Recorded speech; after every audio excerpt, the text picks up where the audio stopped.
now the Episcopal Knights, Travis Bourgeois from 2A ranks. And Travis, last year a little bit of a downturn for the Knights. You ended up with a 500 record, then went into the playoffs. But good news, I guess, 17 seniors this year as compared to 7 last season. Yeah, one positive note is we have a lot of experience returning on both sides of the football. Last year we graduated 7 seniors, and they provided good leadership for us, and they had successful 4-year careers at Episcopal. And now we're just really excited about, we finally have a senior class with double-digit numbers. We're up to 17 this year. With a senior class this number, we've gone pretty deep in the playoffs the last time we've had that double-digit senior class. And you brought a couple of seniors. Why don't you tell us a little bit about who you brought and what they mean to your football team? Number 9, JT Sides, is our starting linebacker. He's also a fullback for us. He brings a lot of experience to us on the defensive side of the ball. And number 79 is Mike Evers. He's our starting offensive tackle. But Mike brings the most experience to our offensive line. Mike, let's talk about the offense. I know you play some defense, but offense is your main deal. And we're familiar with your quarterback, Vincent Delicano. We had Jared Rogers in here last year as a player of the week.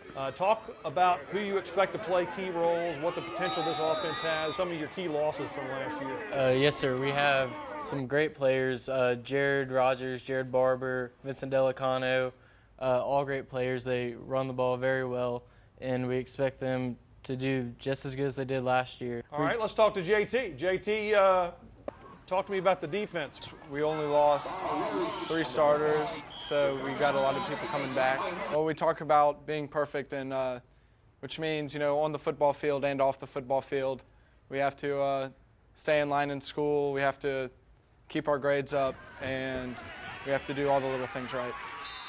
Travis, I know that makes you feel good to hear that from the guys on your football team. The Baton Rouge 2A district has been one of the most competitive in terms of talent and speed that we've seen year in and year out, and it just seems to get better. Last year you have Capital and Donaldsonville come into the mix.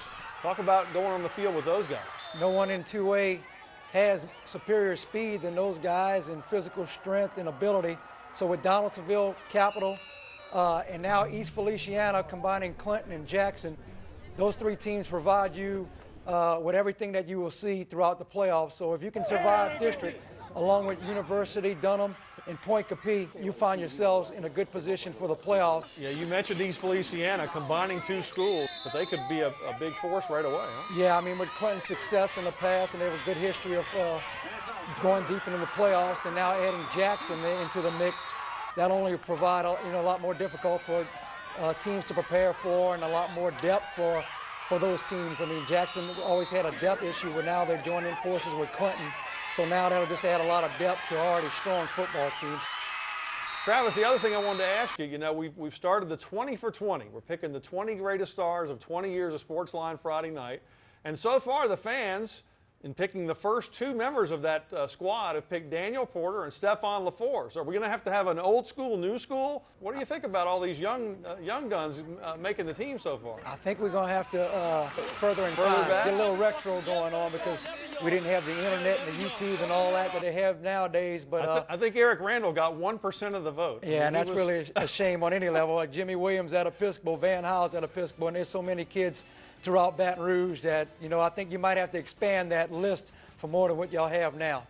All right, Coach. Well, we appreciate seeing you guys. Good luck this season, and we'll have more Sportsline OT right after this.